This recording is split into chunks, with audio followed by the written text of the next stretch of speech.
I am back with another Mixed Media Mayhem recipe for you guys today, and today's recipe is from Rebecca Moore. I'm also joining Christy's Beautiful Life, 30 Days of Sketches. This is the sketch that we will be creating, and it was created by Allison Krogsgard. I have this beautiful thicker set that was the, I think it's, oh yes, right here set.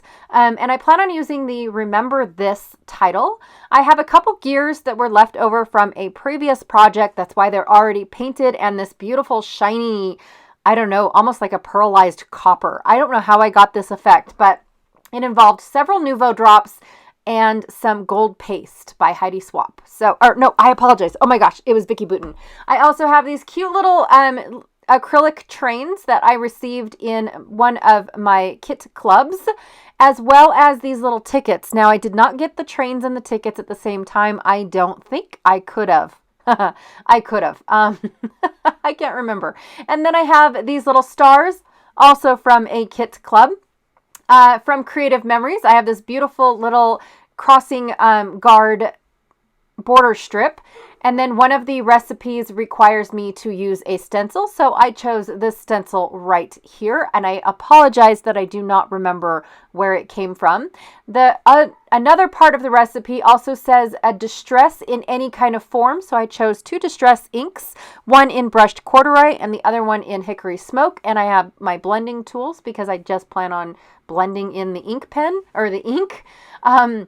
And the last recipe is to use vellum. So I went ahead and pulled out all of my scrap vellum. One of them was painted with some Shimmers paint for a project that I did last month. And then I also have several photos that I plan on doing. I'm going to stretch this sketch to a 12 by 24 layout.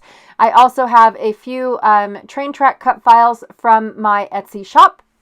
And then I'm not sure which background paper I'm going to use just yet. I have two of these.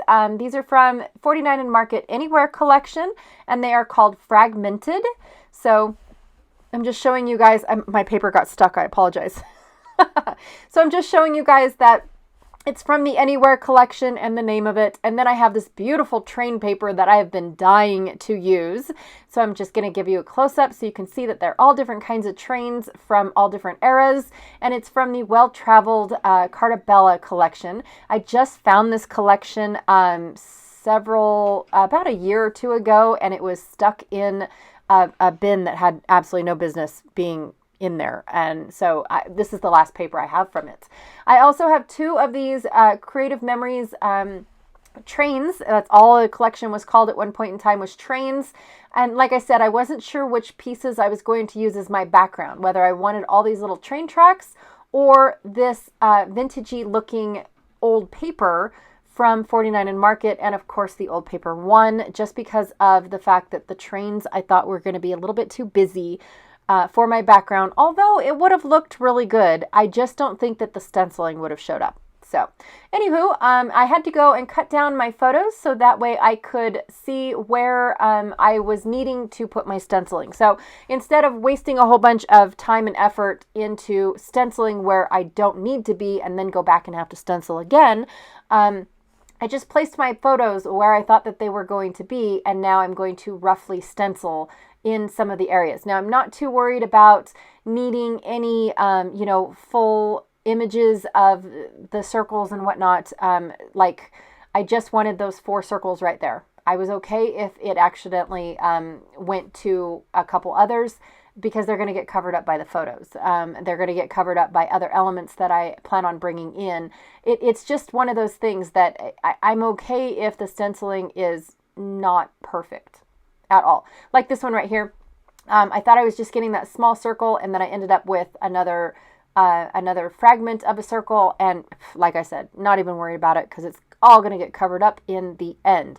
So if you see the sketch, which I only have at the beginning and the end of the video, there is a bunch of circles going, across the page, and some clouds and some suns and all this really cute stuff. I really loved this this layout. I really did. The sketch. I absolutely loved it. I don't plan on cutting any of my photos into circles. I've never done that, you guys. Actually, nope, I'm a liar. Back in the day when I first started, oval, circles, stars, yeah, you name it. My photo was chopped down, anything but a square. Yeah, and I don't do that anymore. I don't mind going back and looking at what I've done and where I started, because that's who I was and what I did. But I honestly prefer square or rectangle photos from here on out. I cut them every now and then for like Halloween. I don't mind doing that because there's usually a lot of noise in the background of your photos for Halloween. So I just cut them in a circle, and then that noise is kind of minimalized. But other than that, yeah, I totally prefer a square. So I'm going to have a lot of circles represented, but my photos are still going to stay square. And I think it looks okay. I am okay with that. I'm also adding a bunch of other elements at the top and the bottom of the page that are not in the sketch, because I did not want to have to recreate, like an insert between the two pages just for those tiny little photos. So I'm just going to have them at the top and the bottom. And then, of course, my second photo is, or my second page is a makeup page anyways, because I have just way too many photos. So instead of a whole bunch of circles, I'm going to have a whole bunch of photos floating across the page. And I was debating whether or not to use that train paper for my photo mats. And then I remembered, oh, no, I'm supposed to use vellum. And that's what I pulled the vellum out for, was so that way I could have them on as my photo mats. The train paper was brought in because I was going to use it as one of my backgrounds, or as my background. But like I said, it was just too busy for the circle part. Now, I think the rest of it definitely would have looked okay. But as far as the stenciling, I think the stenciling would have got lost entirely. So I decided I was going to use my distress tool. Then I remembered that this vellum is uber thick vellum from Stampin' Up. It's perfect vellum, you guys.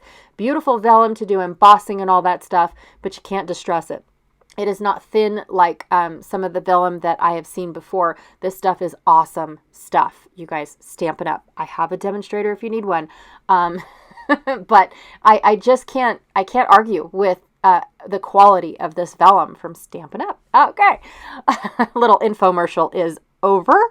And so I had to use my deco tools from, my really old tool here. Don't throw those away. Seriously.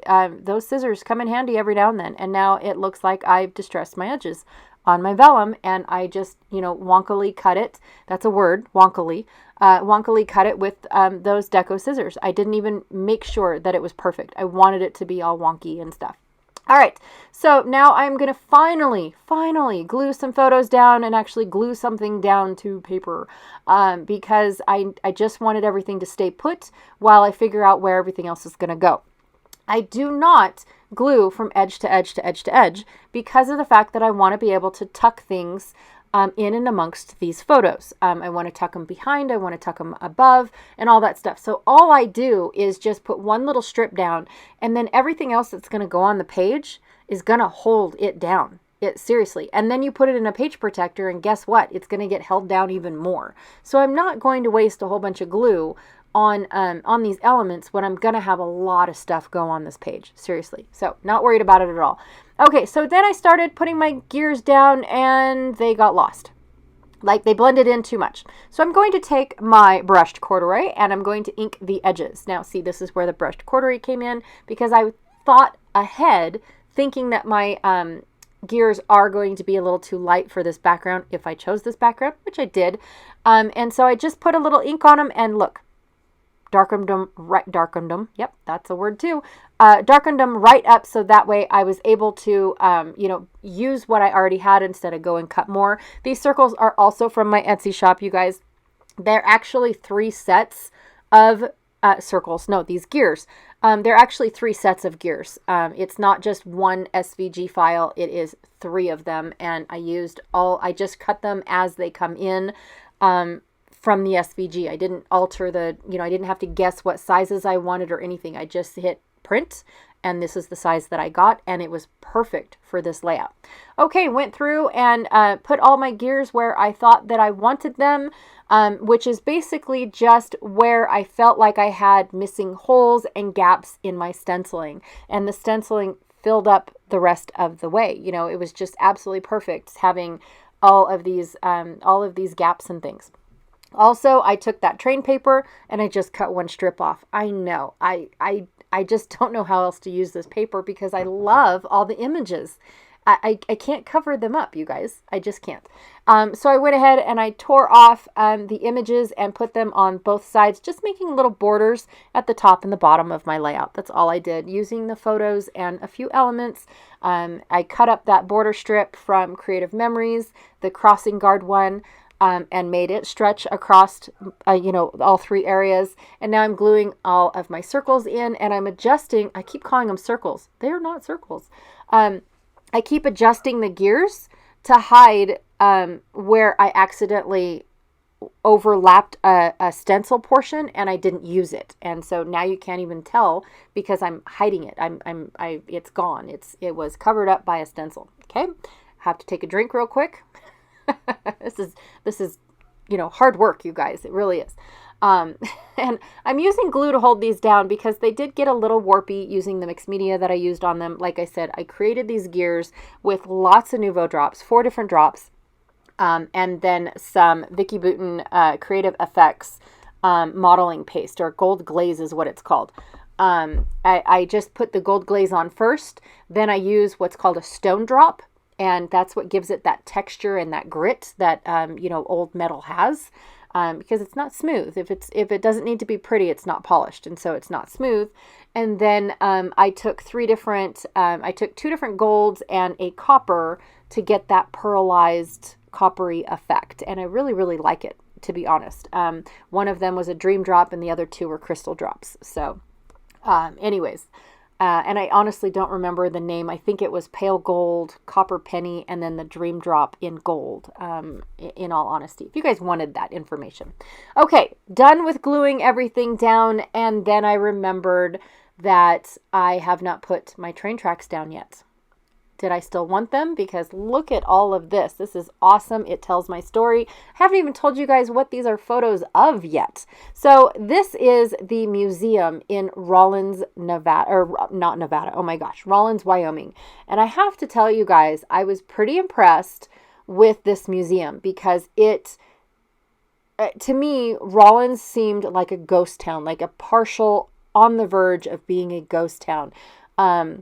Most of the buildings don't look lived in. There's a lot of, there was barely any people when we went in. I know I talked about this a lot when I was talking about the penitentiary photos. So it definitely looked like a ghost town. Well, when you go to the museum, which, we love going to museums and things like that. So of course, that was our first stop, was the museum. And it explains a lot as to how Rawlins became to be. It was the perfect hub for a train depot, basically, because it was the halfway point between Green Creek and I think it's Green Creek. Yeah, Green River. I apologize. Not a creek, it's a river. And Laramie.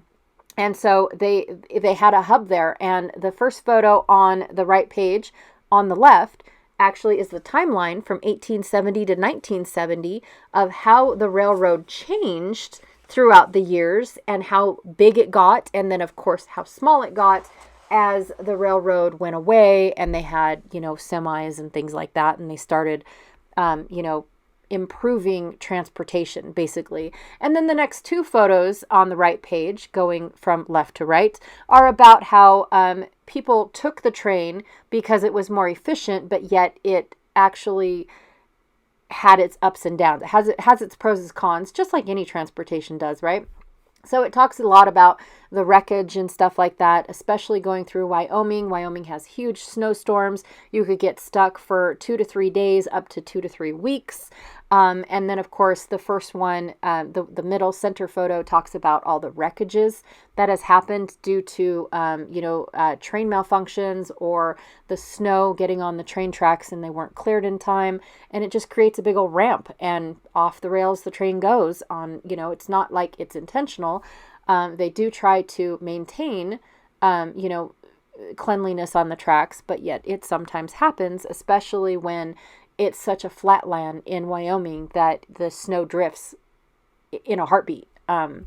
So anyways, that's what that is. And then the third photo, the final right side photo on the right page, is all about the robberies and a couple famous ones and whatnot. One was even said that Butch Cassidy robbed one of the trains headed into, let me get that correct, Wilcox. So, and it actually is a quite funny story because of the fact that they used dynamite to blow open the safe while they burned half the money. So that was pretty funny, in my opinion, because it's like they didn't really get what they risked their lives to get. So anyways, just thought I'd throw that out there. Went ahead and I used glue dots to glue my trains down, my acrylic trains. I find that glue dots are the best way to glue acrylic down because of the fact that I don't have to sit there and wait for it to dry.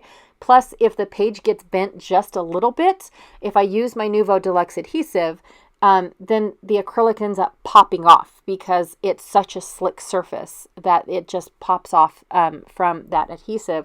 The paper doesn't pop off, it's the acrylic portion. So glue dots, I have found, is the best way to adhere adhesive.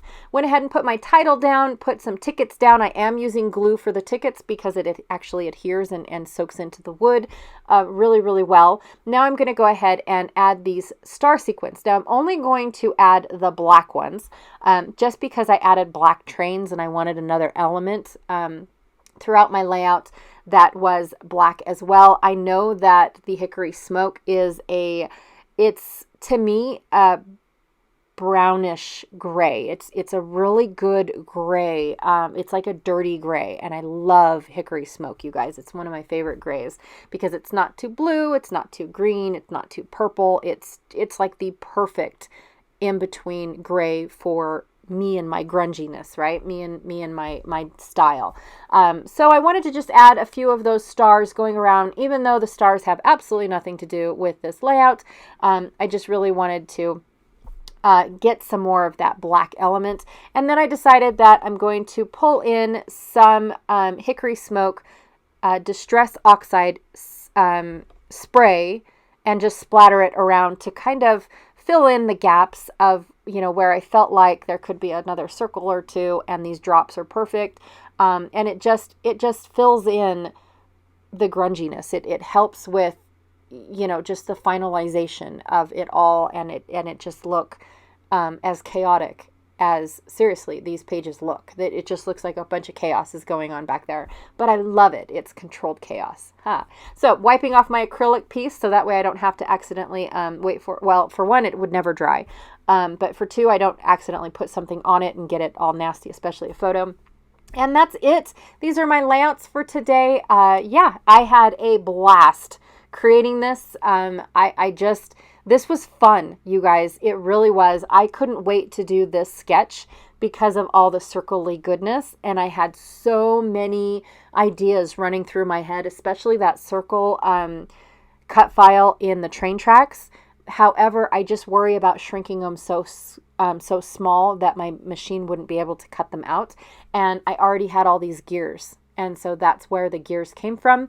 But I did have the circle train track in mind when I first started this whole layout, and then searching for what else I'm going to add to it, it definitely turned into gears real fast.